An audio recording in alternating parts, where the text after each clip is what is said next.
Now we're very pleased to be joined by an award-winning musical guest, Daniel Christian. And Danny, you've received quite a lot of recognition from country music awards and local music awards and so forth. What can you tell us about yourself? Very humbly. Yeah, right. That's right. You're not helping. Well, he didn't point that out, I did, so he can still be humble. I know, I'm kidding. None of it is true, though. No, I'm kidding. So I grew up in a town called Tecumseh, Nebraska, and I've been doing music really my whole life. I started out as a drummer. My dad played in a band and had to take piano lessons like a lot of people have to do, and picked up a guitar in college, was writing songs, and I taught high school English for a few years, and now I get to do this for a job, which is really fun, and thanks to all of you for hosting this sort of thing. What are you playing for us tonight? I think, believe it or not, I have a song about a king who is reluctant to give up things in his life because he's got it pretty good, but knows that he needs to dive a little bit deeper, and this is a song called "Water from the River." Wonderful. Oh, perfect. Great. And after Daniel finishes, we'll also be launching our brouhaha. So if you do have further questions or comments or just discussion topics you want to bring up for the rest of our program, be sure and enter them online, and we'll be taking those things up next. And communion elements. Yeah, and communion elements too. Get those ready. Yeah.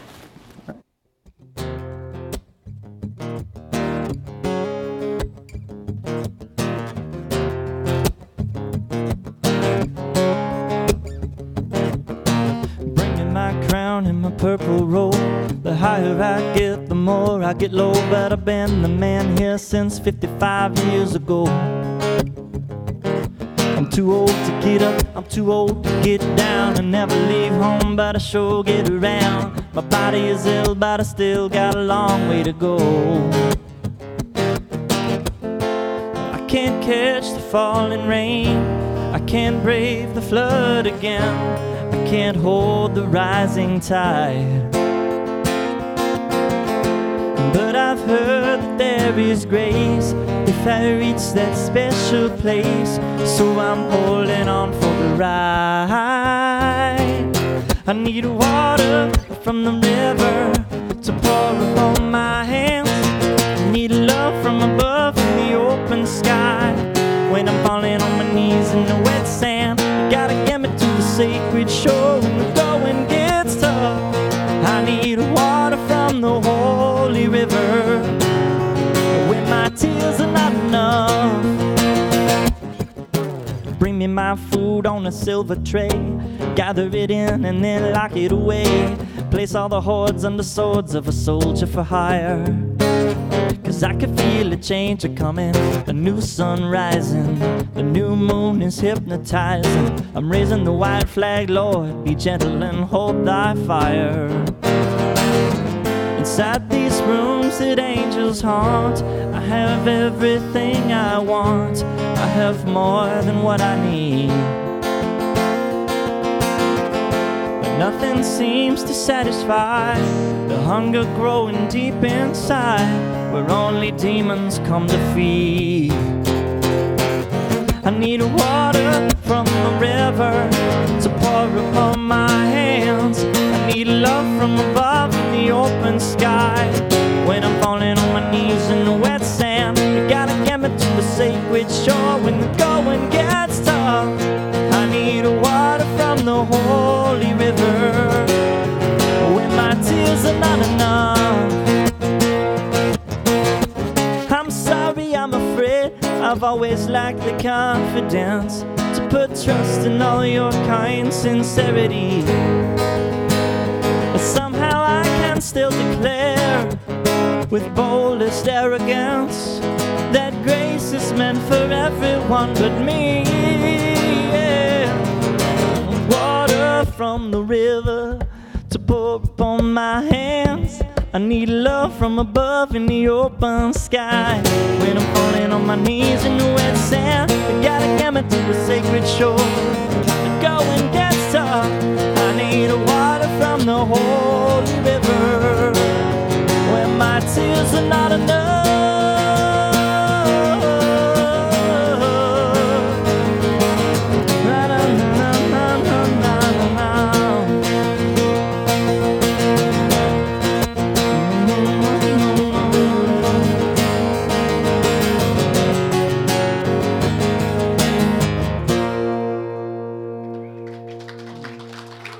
Thank y'all. Appreciate that. Thank you.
That was perfect music, huh? Oh boy, that was awesome. Yeah? Thanks. I'm looking forward to communion.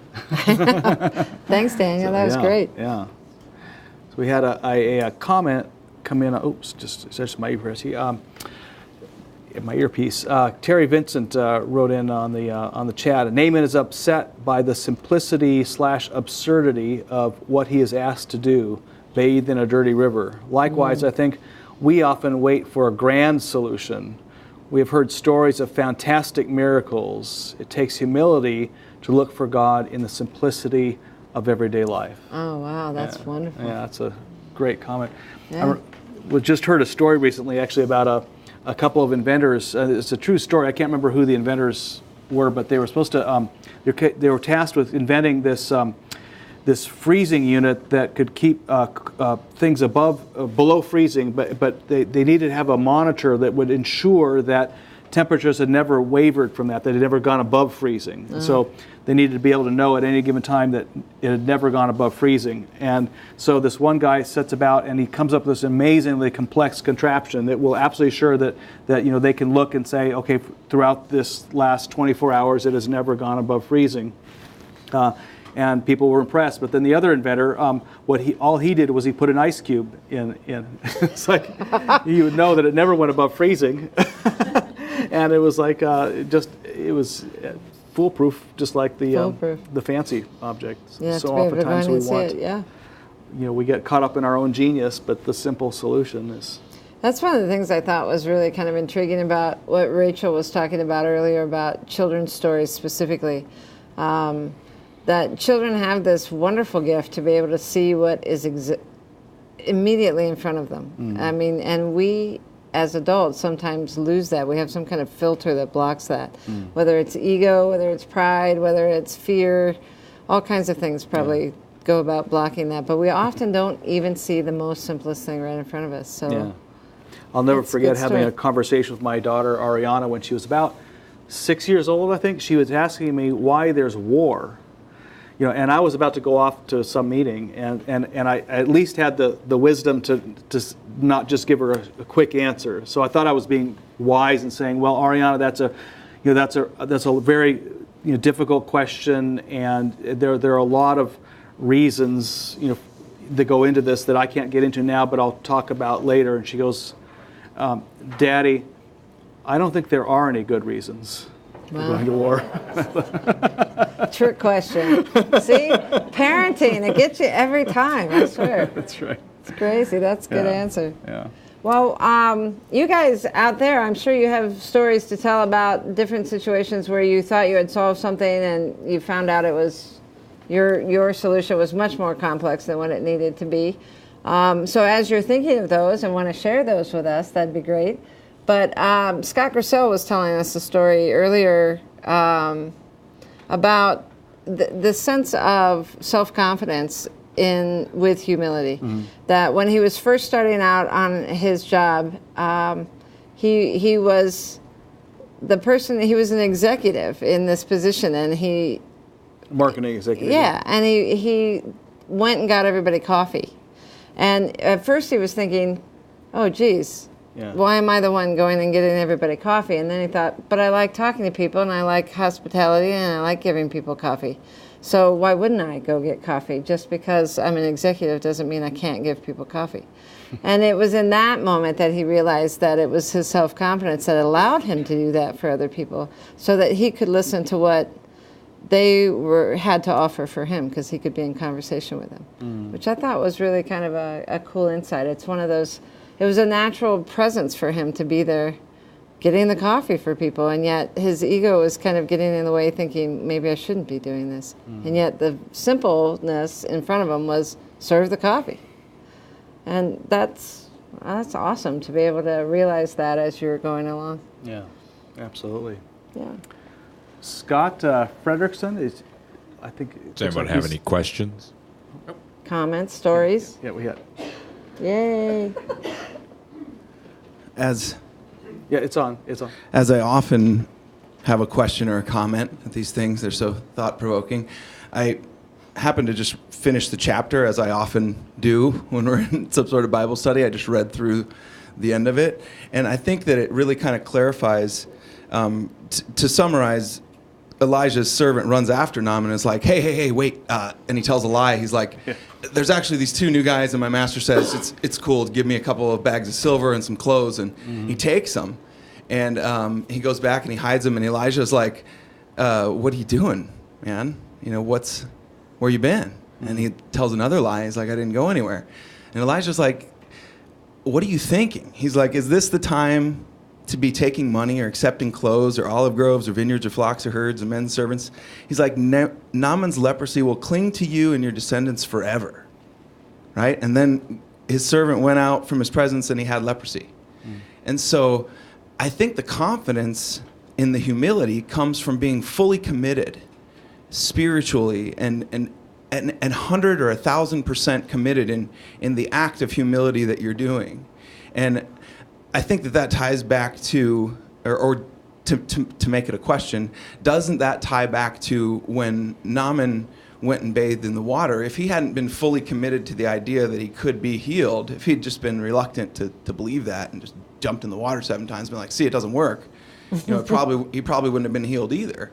And so, yeah, I was going to say, that confidence, it has to come from, you know, not having one foot still on the shore, or, you know, saying, well, I guess I could take something, you know, when Elijah had just said, no, we don't need any of it, it's fine, you know. Yeah, it's kind of a curious story, just for those who are not familiar with the rest of that story. It's like, because Naaman offers to give Elijah a gift. You know, he's so overwhelmed with gratitude. And of course, you know, the king of Aram has already sent the king of Israel, you know, 200 pounds of gold and 750 pounds of silver and garments and all this. So, you know, there's lots of money going around, you know, and Gehazi's certainly aware of all this. And so the fact that Elisha would not accept any payment for doing this, it's like completely like, what are you talking about? These guys they're loaded, you know, but he also knows his master. He's not going to do that. He's going to do it on the sly,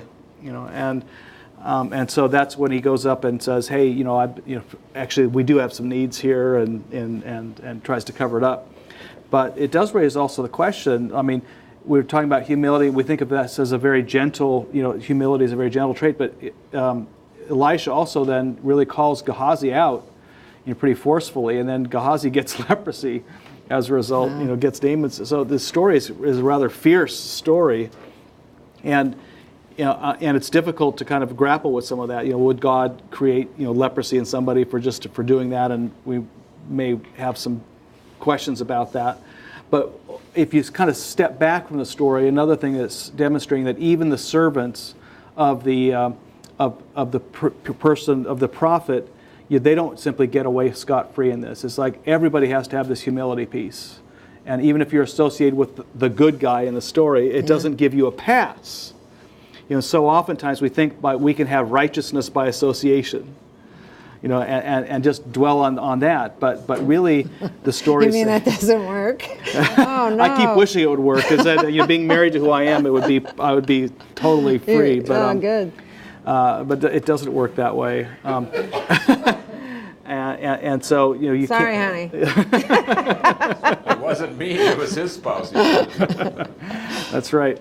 But it does raise that question. Is like, I mean, let's take the leprosy out. I mean, would a humble person ever call somebody out? Ever like really you cuss somebody out, or you really just read somebody the riot act? Is that a humble thing to do, or is it not a humble thing to do? And what do you think? We have one more question back here. I would like to have you comment, if you would, Jesus' first sermon in Nazareth, where he talks about this story, does he not? And it almost gets him killed. Sure. Yeah, he's bringing that up for to bringing up the fact that Naaman is, of course, someone from outside of Israel then who gets it. Naaman. The story had started out that Naaman, his military victories were by the hand of Yahweh, whether Naaman realized that or not. Right. But after the healing, Naaman is clearly impressed that Yahweh is the God. He says, I am now completely convinced that the only God worth serving here is Yahweh. I would like to serve Yahweh the rest of my life. And so if I can't give you a gift, can you at least allow me to take a couple mule loads of earth back, and I can set up an altar for Yahweh? And then he has this further thing, well, my king, of course, I hope you'll forgive me in advance. If my king invites me into the temple of Rimmon, their god, and asks me to bow down, I kind of have to bow down, but I won't mean it. Is that okay? And Elisha's good with that, and says, yeah, go ahead. And so he takes his earth back. So he clearly, Naaman is an outsider who gets it. And Jesus brings up this story to call out his own people, saying, you guys are insiders, and you don't recognize what's clearly in front of your face. It takes people, what's it going to take here? All the people who aren't among you to recognize this? Well, and that's the whole story behind Naaman, right? When the servant comes back and says, if you were asked to do something simple, you would have done it. Something really, really hard, you would have done it. And here you've been asked to do something incredibly simple, and it's right in front of you, and you won't do it. So get off your high horse. Yeah, get off your high horse. Yeah, and is Jesus being humble by calling out the Nazarenes? The people, saying, "You idiots! Can't you recognize what's in front of your own face?" Is that a humble thing, or is that an arrogant thing? Yeah. What he calls out the scribes and the Pharisees, saying, "You brood of vipers."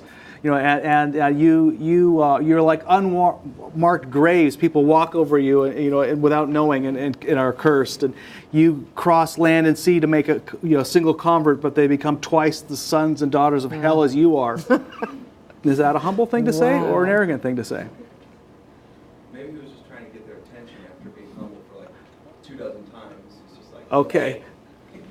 Then there wasn't a microphone. I'll repeat that excellent response. Maybe he's trying to just kind of wake them up after he's been humble for 24 times, and they haven't gotten it. I think that's a really, really good insight. So I think that sometimes we think a humble person would never be like that, angry and stuff like that. But sometimes if somebody has not woken up, if you haven't woken up because of the glory in front of your face, sometimes you have to be shown what the world would look like if everybody acted like you. Yeah. The world would be a brood of vipers if everybody did what you're doing. Wake up, come on. Is that, and then you take the abuse for it. There's a humble piece of it in and of itself. Yeah. It's courageous. Yeah, Jesus almost did get killed eventually. In Nazareth they're going to throw him over the cliff. Yeah, absolutely. Yeah, and so the humility is representing the realm of God. I mean, it's only we oftentimes focus just on ourselves. We say, well, was that person arrogant or humble? And our highest authority is like them representing themselves. But if you're going to be of the hummus, we're all there. So you're going to be, now if you're representing God as the higher authority, of course you have to be humble about that. You can't just simply say, I know the word of Lord and you don't, right. in all circumstances. But if you're representing that higher realm, then is it humble to call people's attention to that higher realm, or is it arrogant? Well, that changes things. Do we have another discussion piece? Randy? Yeah, well, on our online community, Will Rainey wants to know, so is humility the main facet or ingredient of righteousness?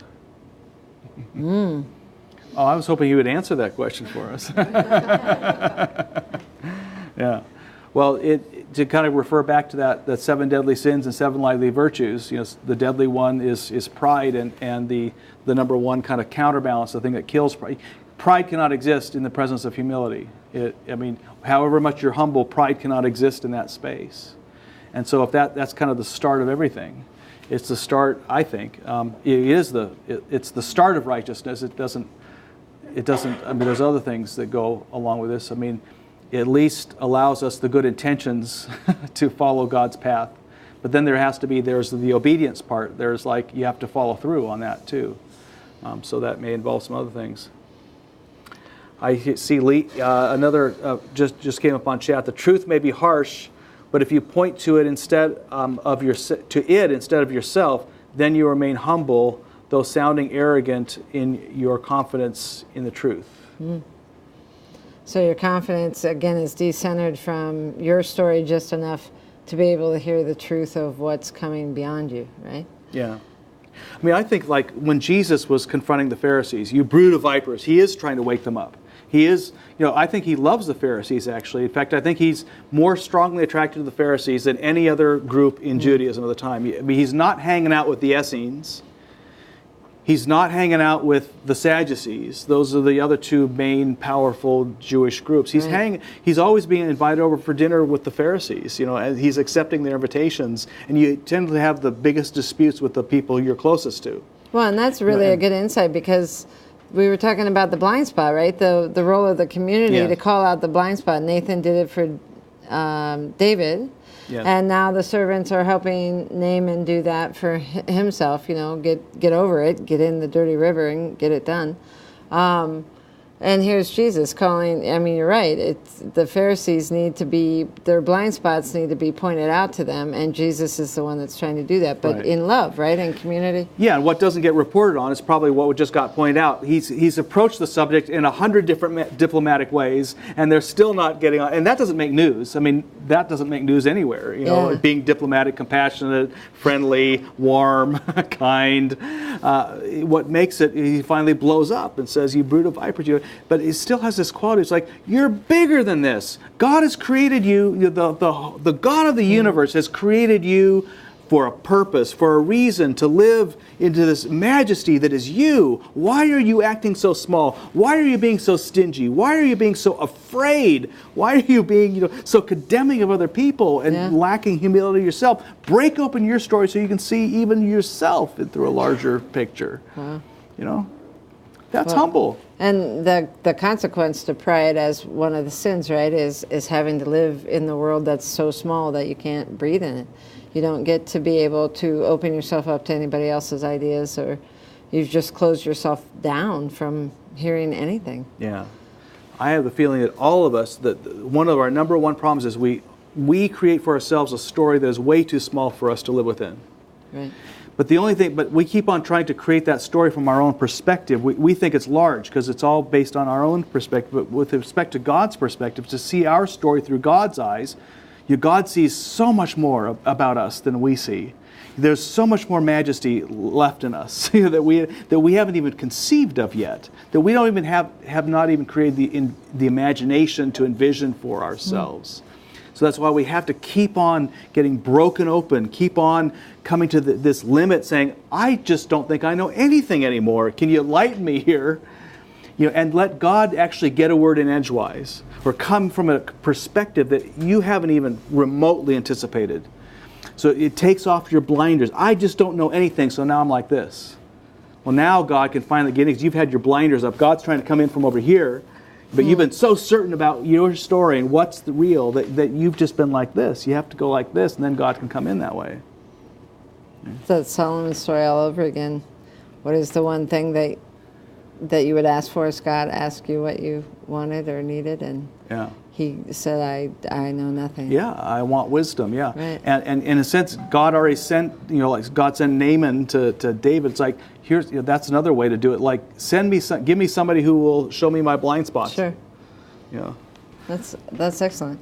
I was thinking about we did a video earlier of the Monty Python skit about the priest praying to God, oh God, you are so huge, so absolutely so big, so absolutely huge. We're all really impressed. If you turn that around and think about God saying that to us, that it opens, by whatever way, either by sending somebody like Nathan into our lives, or whether we just open ourselves up far enough to be able to have God come in sideways, how much bigger our picture would be. And God would say, I'm all really impressed with you up here, or something. Just turn the whole thing around.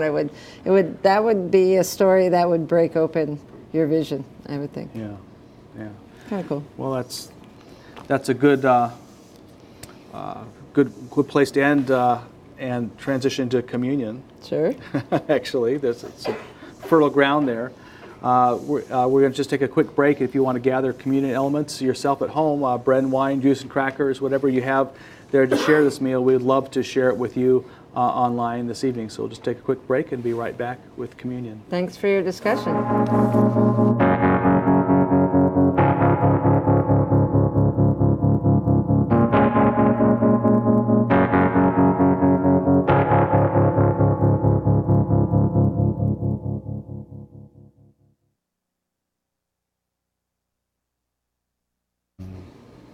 Yes, talking about God coming in slant ways, in ways that we would not expect God to be interacting with the likes of us, in a way that is deeply humbling and deeply affirming of our own, the majesty of the human spirit. That this act would be something that reveals God's heart to us. I think is a perfect meal for representing the pillar of humility. I'm also reminded of Paul's statement that God's power is made perfect in what? God's power is made perfect in what? Weakness. Yeah, weakness. So there is a sense in which this isn't just simply about us, this call to humility. It's about the way God works. It's about God. Like, God must have to take this seriously too. Yeah. That is part of the whole principle of the universe, in a sense, is a coming under. This basic approach to come under that with whom you are relating to. It's not an overpowering, it's a coming under. So every decision that matters in this life, God comes under us, does not force a decision. Any decision that's going to move us towards God, God never forces it upon us. Always comes under us and empowers us to make a free decision for or against God. Yeah. And in this meal, we're reminded of that coming under very profoundly, in which Jesus, on a night of betrayal and desertion, took bread, and he broke that bread, saying, "My friends, this is my body, which is broken for you. For you. It's broken for you, and you, and you, and you. Do this as often as you eat of it in remembrance of me."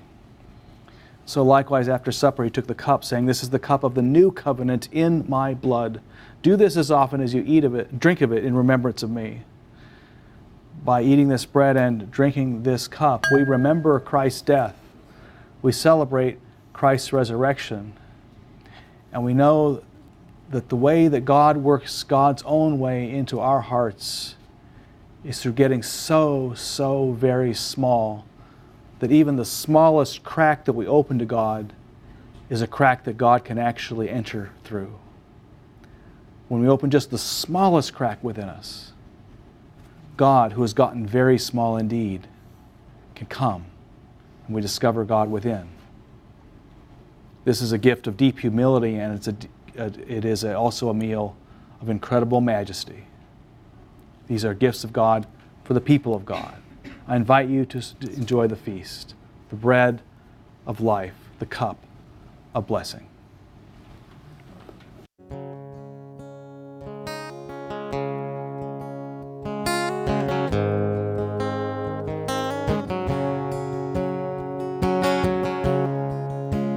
Come thou fount of every blessing, turn my heart to sing thy praise. Streams of mercy never ceasing, call for songs of loudest praise. And teach me some melodious sonnet, sung by flaming tongues above. Praise the mount, I'm fixed upon it, mount of thy redeeming love.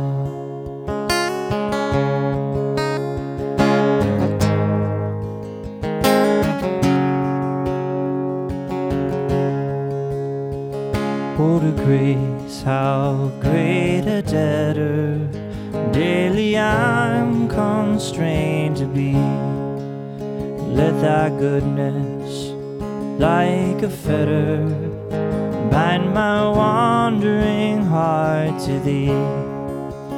Prone to wander, Lord, I feel it, prone to leave the God I love. Here's my heart, Lord, take and seal it for thy courts above. Here's my heart, Lord, take and seal it for thy courts above.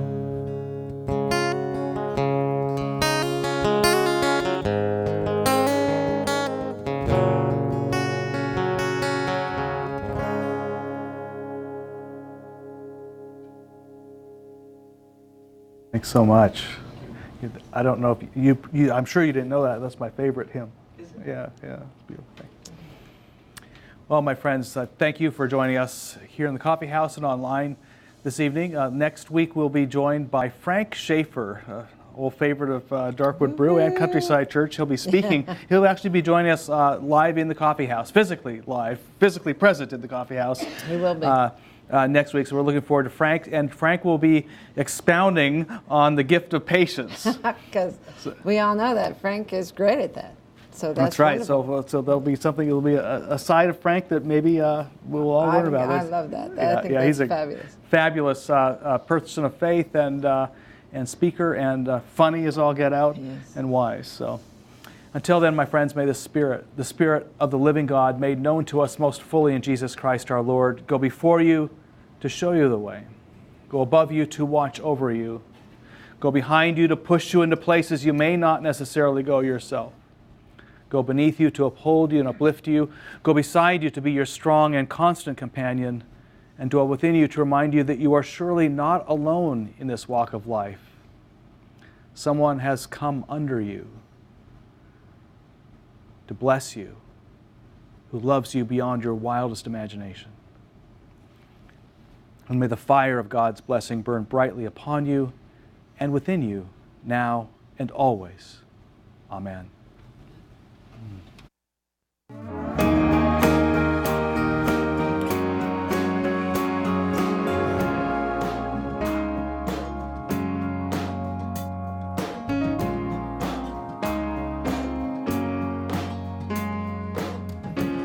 In the middle of the forest, under the shadows of the trees, I had wandered through the darkness until the way was lost to me. But it was there I heard a calling, and it was there I found belief.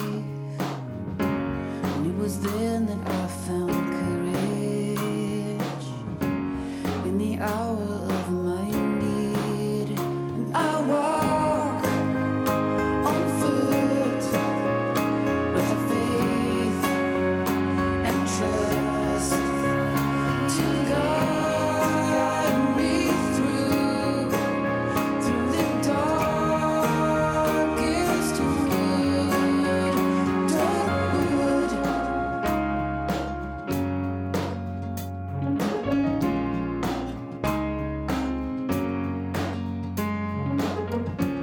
In the valley of the shadows, there is nothing I shall fear. 'Cause if the dark should